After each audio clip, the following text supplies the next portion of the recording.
السلام علیکم ورحمۃ اللہ وبرکاتہ۔ اعوذ باللہ من الشیطان الرجیم، بسم اللہ الرحمن الرحیم۔ آپ صلی اللہ علیہ وسلم نے فرمایا، جو شخص یہ کلمات کہے تو اللہ تعالیٰ اسے بخش دیتے ہیں۔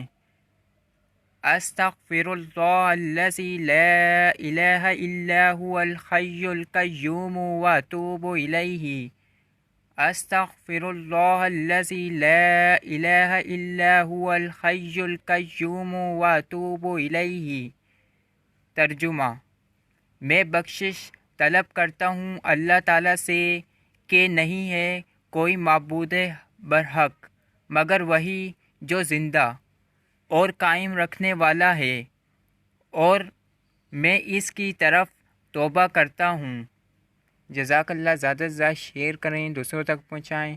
اگر آپ کو ڈیلی کی حدیث پڑھنی ہے، سننی ہے، تو اس چینل کو سبسکرائب کر دیں اور بیل آئیکن کی گھنٹی کو دبا دیں تاکہ آئندہ آنے والی ویڈیو آپ کے پاس جلد سے جلد آئے۔ جزاک اللہ۔ زیادہ سے زیادہ شیئر کریں، دوسروں تک پہنچائیں۔